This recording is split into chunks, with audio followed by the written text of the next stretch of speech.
네, 자, 한동안 잠잠했었죠. 리디노미네이션 화폐 거래단위 축소 문제가 어제 한국은행 국정감사 자리에서 이주열 한국은행 총재가 언급하면서 다시 회자가 되고 있습니다. 사실 우리나라 경제 성장률이 2%를 밑도는 등 이 시급한 현안이 많은 상황에서 굳이 이 문제를 다시 논의할 필요가 있을까 하는 회의적인 시각도 많습니다만 오늘은 이 화폐 개혁 문제에 대해서 다른 국가들의 사례를 토대로 이야기 나눠보도록 하겠습니다. 한국경제신문의 한상투 논설위원 나오셨습니다. 안녕하세요. 네, 안녕하십니까? 네, 반갑습니다. 자, 한동안 좀 잠잠했었는데 리디노미네이션 문제가 다시 한번 거론되고 있습니다. 일단 이 용어가 어떤 의미인지부터 좀 설명을 해주시죠. 네, 네. 어제 그 한은 국감장소에서 네. 모 국회의원이 이 리디노메이션에 대해서 이렇게 한의 입장이 어떠냐 할 때 이주열 총재께서는 정전의 입장대로 국회부터 이렇게 공론화할 필요가 있다는 말씀을 하셨는데요. 지금 여러 가지로 경제 여건이 어렵고 또 지금 현 정부 들어서 이렇게 부동산이라든가 이런 측면의 계층 간 어떤 정책으로 볼 때는 이러한 리디노메이션 물론 화폐 개혁이라고 이렇게 얘기할 수는 없습니다는 화폐 개혁을 인식하는 광의 화폐 개혁이거든요. 그런 자리에서 상당히 이 논의가 굉장히 좀 우리 경제 여건이나 국민의 심정을 이렇게 생각하고 국회의원분이 얘기를 하는 건가 하는 이런 측에서 사실 그 회의적 시각이 있었습니다는 아무튼 간에 얘기되어 있기 때문에 이 문제가 사실 화폐 개혁으로 인식하는 측면에서 볼 때는 굉장히 좀 재테크 시장에서 굉장히 관심이 된다 이렇게 보게 됐습니다. 일단은 그 리디노메이션은 뭐 시청자 여러분 잘 아시죠? 저는 개인적으로 그 디노미네이션 이런 표현을 쓰는데요. 네. 언제부터 그 리디노메이션 이 얘기가 많이 거론된다 하는데요. 리디노메이션, 디노메이션 관계없이 쓸 수 있다 이렇게 보게 됐습니다. 그런 측면에서 리디노메이션은 시청자분이 매일 이렇게 리디노메이션의 표기를 당하고 있죠. 당한가니까 접하고 있죠. 왜냐하면 우리 배경 뒷면에 우리 그 정 PD께서 오늘 아침에 방송을 위해서 아주 이렇게 준비하셨습니다는 저게 뭔가 스시 돈가스? 스시 돈가스라는 게 있습니까? 저기 치즈 돈가스. 치즈 돈가스. 말씀하시는 것 같은데요. 5,500원인데 5.5로 표시하죠. 네. 그리고 이쪽에 쫄면이 5,000원인데 5.0. 네. 그리고 치즈로 하면은 3,500원인데 3.5. 네. 라면이 이렇게 비쌉니까? 3,000원입니까? 네. 그래서 3.0 이렇게 해서 이것이 바로 지금 실제로 그 일상생활에서 국민분께서 접하시는 이런 리디노메이션이다 이렇게 보겠습니다. 그렇군요. 네. 그래서 화폐 가치의 그 기본적으로 변경 없이 거대나를 이제 축소하는 이것이 리디노메이션이다 이렇게 보겠는데요. 네. 대체로 보면 2005년 이후에 각국들은 내용에서는 다소 좀 이렇게 차이가 있습니다는 리디노메이션을 단행하는 이런 국가들이 성공 실패 여부와 관계없이 경제 규모가 커지다 보니까 자연스럽게 이 논의는 되고 실제로 추진하는 국가도 있었다 이렇게 됐습니다. 네. 가장 그 최근에 이렇게 리디노메이션을 단행하는 국가가 이렇게 베네수엘라죠. 그래서 물가 상승률이 IMF 전망 보면 올해 들어서 한 100만 %까지 올라갈 것이다. 하다 보니까 대단하네요. 기존의 그 화폐 네. 가치가 실질 가치가 떨어지다 보니까 네. 다른 목적이 더 큽니다는 10만 분의 1 리디노메이션을 단행했던 것이 가장 최근 사태다 이렇게 보겠습니다. 그리고 우리 같은 경우에는 2000년에 한해 국감장소에서 꼭 국회의원분들이 사실상 뭐 어떤 의도인지 모르겠습니다는 또 경제 상정 관계없이 리디노메이션을 언급하고 일부 경제신문에서 리디노메이션을 하나의 그냥 이런 때마다 사실 그 탑 뉴스로 다루다 보니까 실제 단행 여부와 관계없이 2000년서부터 이 문제는 기득권을 중심으로 해서 굉장히 관심이 되었던 문제고 네. 또 이거에 대한 공감도가 그래도 젊은 사람들 중심에서 많이 형성됐던 때가 지금은 좀 사정이 좀 다릅니다는 아마 박근혜 전 정부 시절의 최순실 게이트에서 기득권에 대한 혐오증, 부정부패 문제 물론 현 정부가 그 강화물 촛불을 내서 깨끗해지자 이 열망 속에 현 정부가 이렇게 태어났기 때문에 사실 그때부터 불거졌던 리디노메이션 화폐 개혁 문제 이 문제는 현 정부에서 거론할 때 굉장히 민감해질 수밖에 없었다. 민감해질 수밖에 없는다. 이런 상태에서 국회의원분들도 사실 어떤 본인 자신의 어떤 이런 것보다도 우리 경제 여건을 감안해서 좀 신중하게 얘기를 해야 되는데요. 이렇게 경제 여건이 어려운데 무슨 얘기냐. 그래서 우리 정 PD께서 여기 뺐습니다. 웬 리노베이션 논쟁이냐 이렇게 이제 아까 자막에 이제 그 제목에 나갔죠. 그래서 느닷없이 화폐 개혁 문제, 리드로메이션 얘기가 나와서 지금 아마 논란이 시간이 가면 갈수록 거세지지 않겠나 이렇게 생각됩니다. 네, 그렇습니다.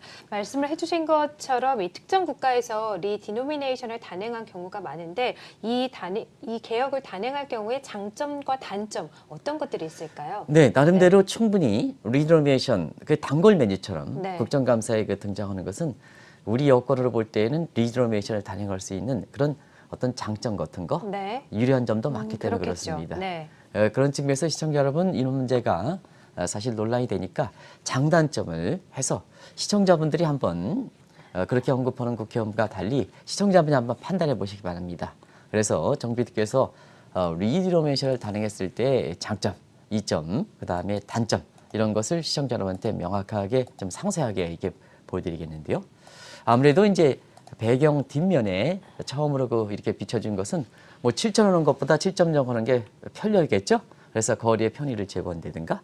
그다음에 7,000원이면 공을 3개 써있죠. 네, 그럼 그렇죠. 7.0원이면 공을 하는 개뿐이 안 써도 되죠. 네. 그래서 기장 처리 간소화하는 문제, 이 문제가 가장 리드로메이션을 단행할 때 가장 큰 이렇게 장점을 그렇죠. 꼽는다 이렇게 볼 때 있습니다.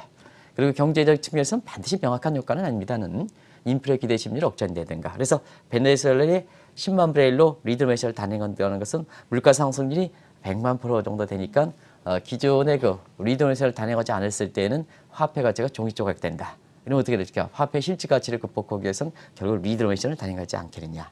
또 물가 리드로메이션은 일종의 고평가가 되는 이런 상태이기 때문에 물가를 억제한다. 이런. 근데 반드시 우리가 보면 이걸 그 회계 분석하고 시계열 자료를 통해서 이렇게 한다든가 또 리드로메이션을 단행하는 국가는 이 효과는 명확치는 않습니다. 그래서 이 문제를 들고 얘기하는 시각이 있는데요. 이 문제만 갖고 얘기하면 굉장히 베네수엘라 같이 실패된다 하는 걸 꼭 좀 말씀드리고요. 또 대외 의상을 제거하는 효과가 있죠. 반드시 명확하지는 않습니다는. 그리고 부정부패, 위조지폐를 방지한다든가 지하 경제를 양성한다든가 하는 측면에서 현 정부 들어서 이러한 일부 국회의원분들이 이렇게 얘기하는 것은 이 점이 아닌가 생각합니다. 우리나라 같은 경우는 기장 처리의 간소화, 거래 편의 제거보다는 부정부패, 위조지폐를 방지한다. 그 다음에 지하 경제를 양성한다. 시청자 여러분 잘 아시겠죠? 굳이 설명하지 않더라도 리드로메이션 얘기가 주로 이렇게 국회의원분들이 걸어놓은 게 이거다 이렇게 보겠습니다. 그럼 본인은 어떻게 될까 하는 것은 또 시청자분이 한번 생각해 보시기 바랍니다. 네. 단점적인 측면에서는 화폐 개혁은 역시 뭐냐, 불안하죠. 어떤 형태의 화폐 개혁은 불안하다 이렇게 보겠습니다.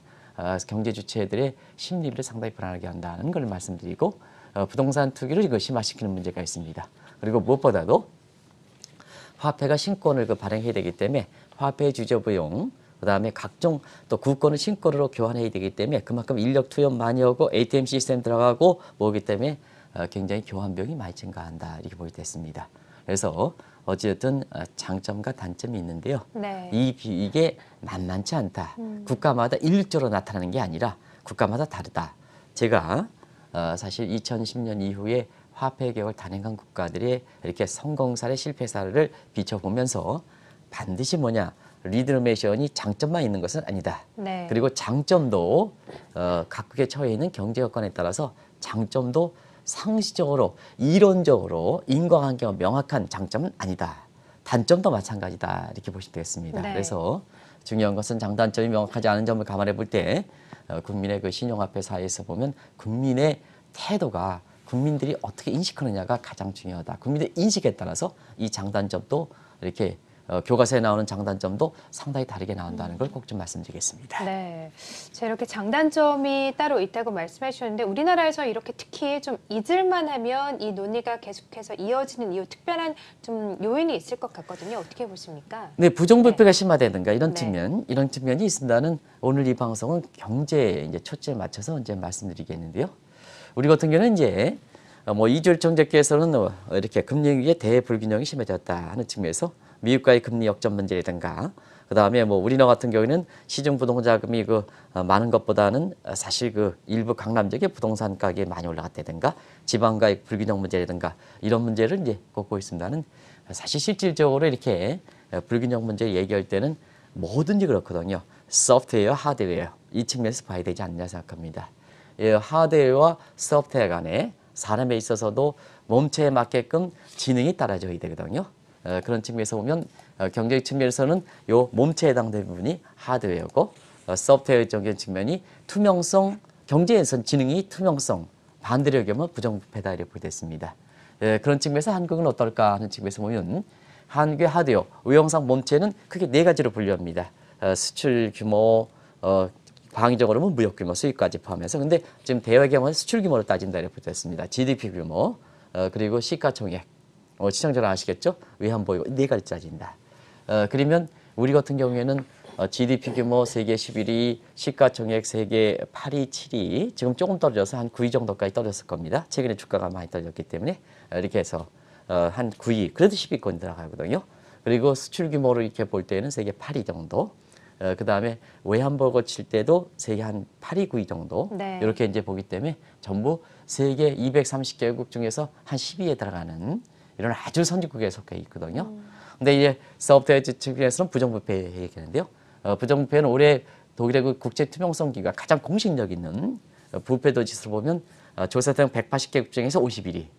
그러면 상위 국가들은 대부분 다 포함된다 이렇게 보시면 되겠거든요. 그러면 우리가 하드웨어 측면에서 세계 10인데 사실 인체에 해당되는 건 세계 10인데 지능에 해당되는 부분은 51위로 굉장히 뭐냐 하드웨어 소프트웨어 간의 격차가 벌어졌다. 그러니까 소위 말하면 이렇게 비정상적인 경제 구조를 갖고 있다 이렇게 보게 됐습니다. 네. 그러다 보니까 이 차이가 나는 거죠. 우리가 이제 증권 방송이니까 세계 글로벌 지역의 벤치마크 지수에서 어제는 국가 장기적인 측면에서 국가 신용도를 따져봤습니다는 단기적인 퀘리 자금에 이렇게 벤치마크 지수가 시청자 여러분 파이낸셜 타임스 지수와 모건 스탠리 지수 많이 하죠. 세계 양대 지수인데요. 그렇죠.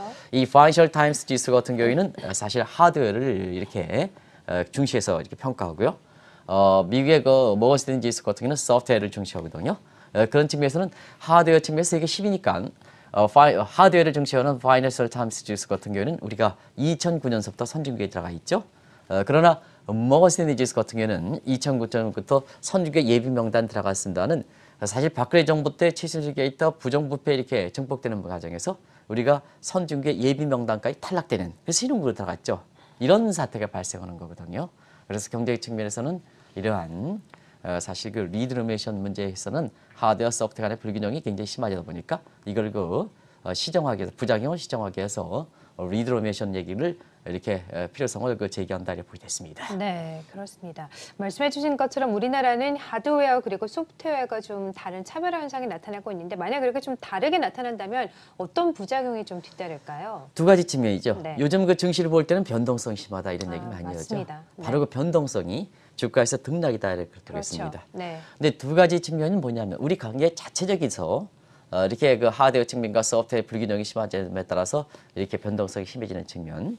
그리고 우리가 대외적 측면에서 세계가 하나이기 때문에 특정 국가에 이렇게 예를 들어서 중국의 편입 비율이 중국의 그 의존 비율이 높다 보니까 중국 경제 모습에서 변동성이 커지는. 그렇죠. 그래서 네. 시청자 여러분께서는 뭐 중국의 그 쏠림 현상에 따라서 우리 변동성이 심해지고 있다는 것은 뭐 잘 아시기 때문에 그건 제외.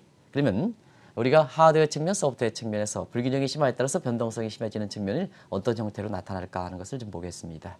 자, 파이낸셜 팀스는 하드웨어 측면에서 선진국 지수다. 그다음에 소프트웨어 측면에서 중시하는 모건 스탠리 지수는 뭐냐면 신흥국이다 이렇게 보면 지금은 경제 대전환기라 이런 얘기합니다. 그래서 소위 그 경제 대전환기에서는 한번 보겠습니다. 자, 우리 경제 좋다. 시청자 여러분 지난 10년 동안 한번 보겠습니다. 우리 경제 좋다.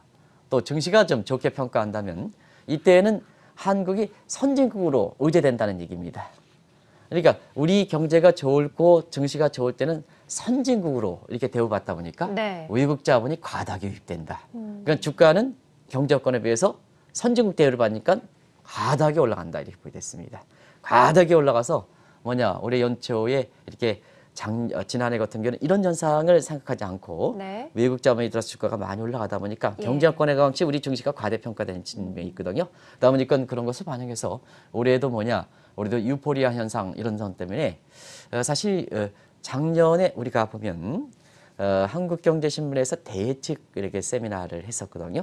그때 자본시장 측면에서는 증권사의 우리나라의 최고의 최대 이렇게 최고라고 이렇게 보면은 이렇게 좀 시청자분이 많은지는 이렇게 엇갈리는 평가가 있기 때문에 최대 그 이렇게 증권사의 CEO분께서 이름은 거론하지 않겠습니다. 나오고 그 다음에 우리나라의 최대 자본사 중에서 이렇게 다른 그 자본사의 4대 자본사 자본운용사의 한 분이 이렇게 나왔거든요. 이름은 거론하지 않겠습니다. 거기 오신 분은 다들 알 겁니다.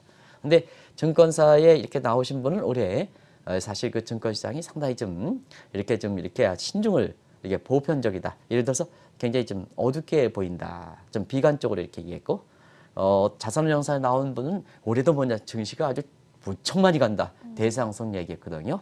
그런 것이 지금 이제 10개월이 지난 시점에서 어떤 분의 얘기가 맞았을까 하는 측면은 우리가 주가는 뭐 항상 맞는 거 아닌 거 그렇게 따지는 것은 아닙니다는 그런 측면이 있거든요. 근데 올해 한번 보겠습니다. 작년까지 뭐냐 그렇게 경제 여건에 비해서 이렇게 선진국 대우를 받으면서 우리가 주가가 올라간 것이 실상 뭐냐 우리 경제를 아주 낙관적으로 생각한다는 얘기입니다. 그러니까 네. 올해 뭐냐 그걸 생각해서 과대하게 선진국 대우를 받으면서 이렇게 우리 경제 여건에 비해서 주가가 많이 올라갔다는 측면 이 측면에 대해서 생각하지 않고 올해 증시를 보면 굉장히 낙관적으로 나올 수밖에 없죠.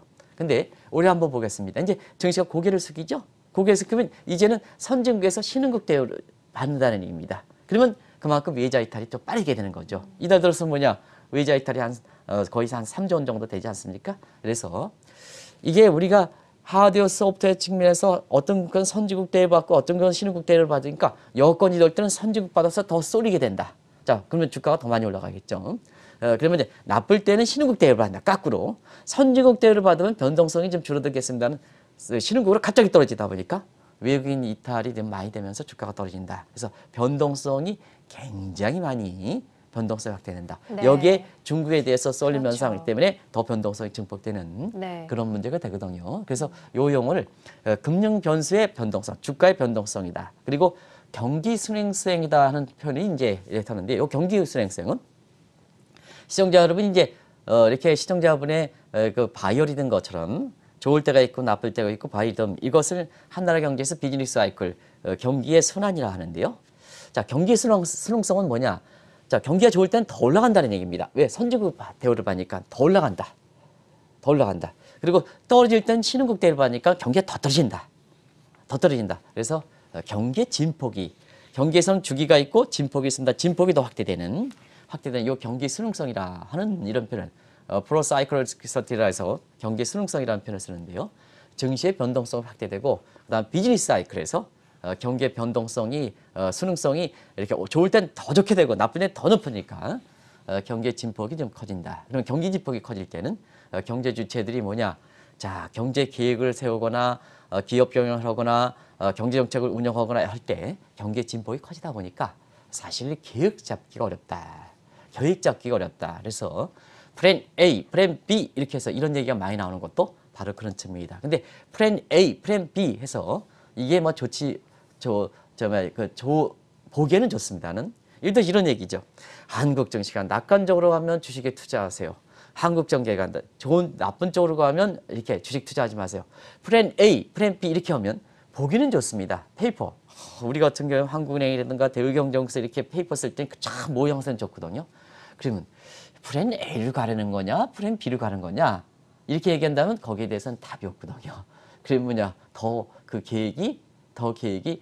경제 주체를 헷갈리게 하는 겁니다. 그렇죠. 연구자를 위한 책임 회피를 위한 이 연구가 되다 보니까 동시에 다 뭐 어떻게 되는 거냐 도대체 플랜 A, 플랜 B, 시나리오 A, B, C 하면 도대체 옳은 거 아니야? 차라리 얘기하지 말라 하는 얘기. 네. 이렇게 얘기하는 게 바로 그런 측면이에요. 그게 우리나라에서 나타나는 현상이다 이렇게 볼 때 있습니다. 네. 그것이 이제 한국 경제 지금 최대 문제가 되고 있는 상태이죠.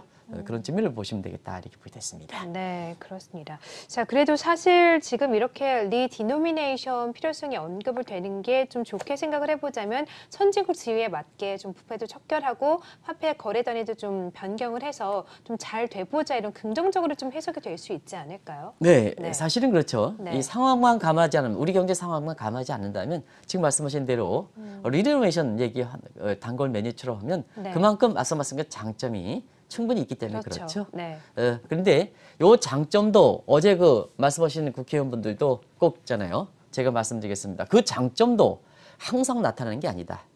경제 여건에서 다르다. 또 국민들이 어떻게 생각하느냐에 따라서 그 장점도 단점이 될 수가 있다는 걸 꼭 좀 말씀드리겠습니다. 사회 현상이기 때문에 그것도 이런 문제를 말씀드리겠습니다. 그래서 사실상 화폐 개혁 이런 문제에 대해서는 비교적 아마 이렇게 좀 이렇게 많이 이렇게 문의해 오고 있는 이런 상황인데요. 어제 뭐냐 그런 분들의 말 한마디를 통해서 외신에서도 지금 한국 경제 문제라든가 이런 문제에 굉장히 사실상 뭐냐 민감하다 보니까 그런 문제에 대해서도 문의제로한다. 그래서 상당히 이렇게 책임 있는 사람들은 말 한마디를 굉장히 신중하게 된다는 걸 말씀드리겠습니다. 어쨌든 그런 장점들, 매력 있는 부분, 말할 수 있는 매력 있는 부분이 있기 때문에 우리뿐만 아니라 다른 국가들도 2010년 이후에 광의 화폐 개혁 이런 화폐 개혁을 좀 많이 단행했다 이렇게 했습니다. 그래서 목적에 따라서 전부 다르겠습니다. 그래서 뭐 시청자 여러분 잘 아시겠습니다만 위조 지폐에서 북한의 위조 지폐에서 미국의 신용도에 굉장히 문제가 되다 보니까 결국 2010년에 미국도 광의 화폐 개혁 신권 발행했죠. 그래서 이 사실 잘 모르시는 분이 있습니다.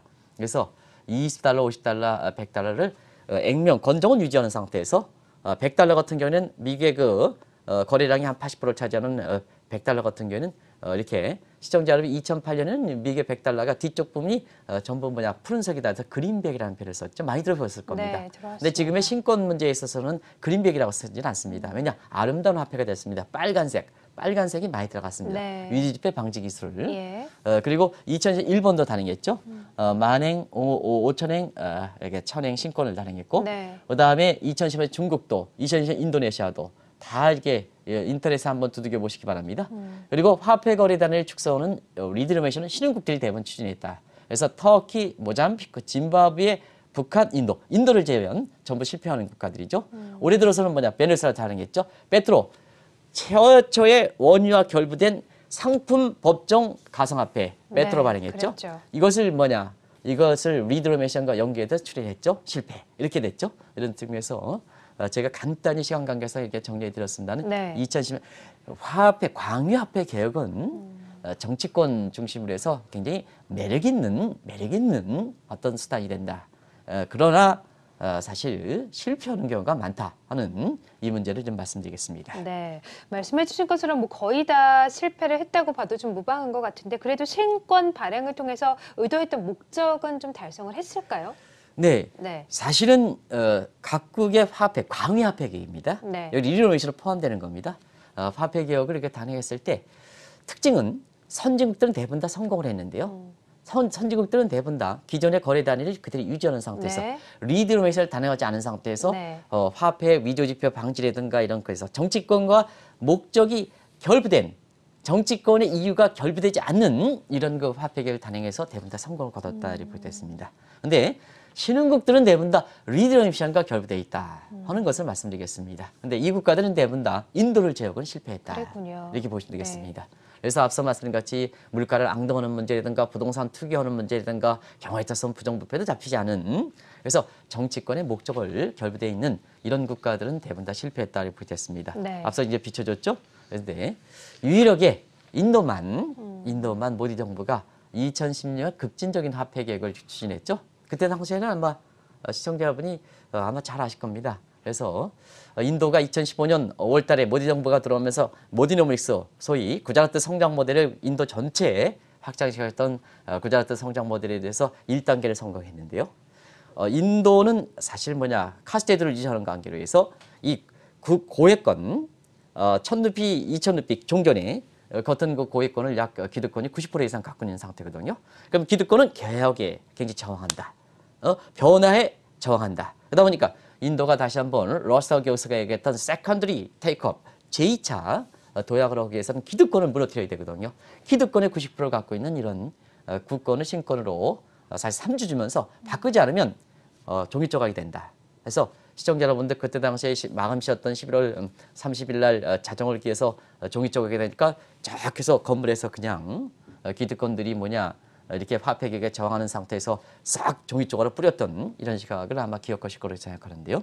인도를 제외하고 그런 대부분 다 뭐냐 리드로메이션을 결부된 특정 정치 목적과 결부되어 있는 화폐 개혁은 전부 실패다.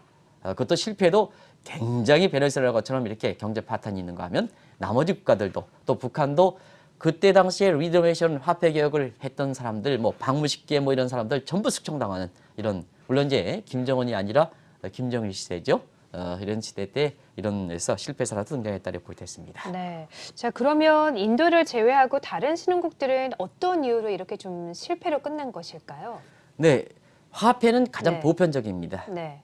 그리고 장점과 단점도 이론적으로 이렇게 명확하게 규명되지 않고 경제권에 따라서 그때 국민들에 따라서 좀 이렇게 다 다르겠죠. 다르게 나타난다 네. 이렇게 됐습니다. 그래서 가장 중요한 것은 정치권과 결부되지 말아야 된다. 첫 번째, 맞습니다. 순수한 국민들의 편리성을 도모하기 위해서 탄핵해야 된다.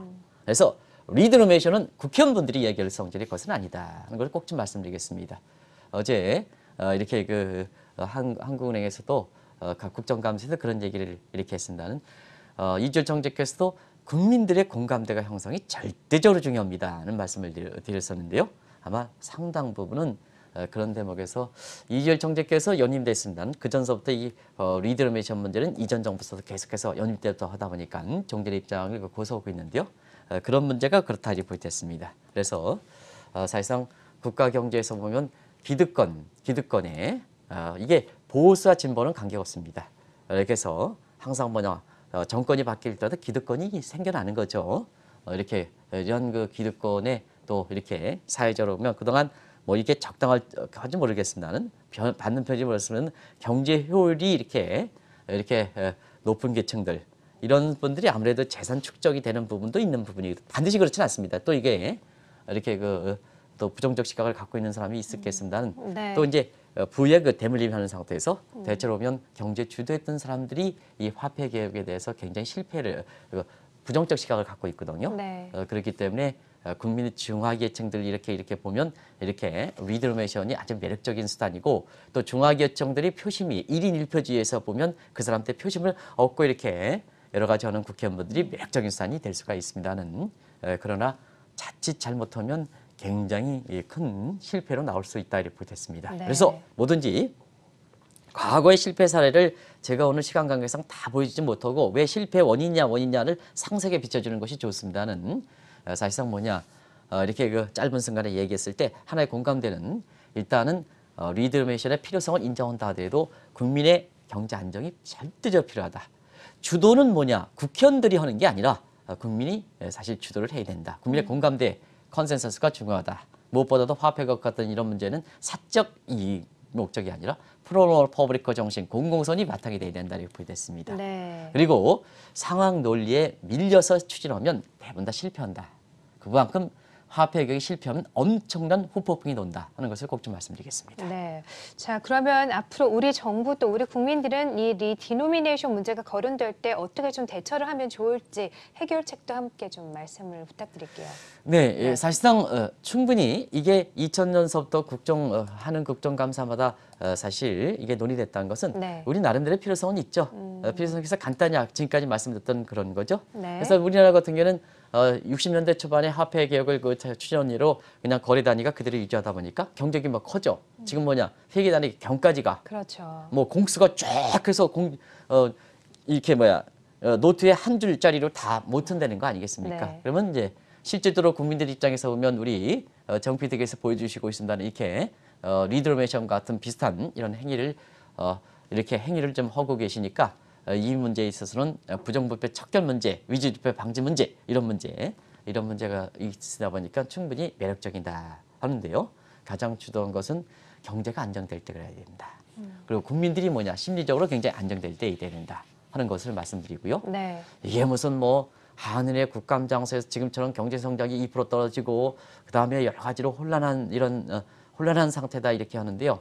이게 국감장소에서 마치 국민의 경제 생활을 생각하지 않고 국민의 심정 생각하지 않고 느닷없이 당권 매니표를 리드노메이션 하면 이 자체가 굉장히 한 국회의원분들의 얘기지만 이게 국민들의 받아들인 입장에서는 굉장히 혼탁스럽게 한다고 그럼요. 됐습니다. 네. 그래서 굉장히 신중하게 얘기할 것을 권한다. 필요성은 인정, 신중하게. 그리고 우리 경제가 이렇게 안정되고 이런 화폐계에 대해서 심리적으로 국민들이 이렇게 감당할 수 있을 때 필요성은 있으니까 이런 분에 공론화시킬 필요가 있다는 걸 말씀드리겠습니다. 네. 꼭 경제 여건이 얻을수록 그렇고 또 이렇게 마치 리노베이션을 얘기해야 내가 이렇게 경제 지식이 높지 않느냐 이렇게 이제 이런 자기 자신의 과신용어로 이 얘기를 좀 거론해주지 않았으면 하는 바람이다 하는 걸 꼭 좀 말씀드리겠습니다. 네. 이거 화폐는 굉장히 중요한 얘기거든요. 그렇죠. 그렇기 때문에 진짜 국민들을 생각해서 우리 경제를 생각해서 진짜 안정될 때 이 문제를 거론해 주십시오 하는 것을 꼭 좀 말씀드리겠습니다. 네.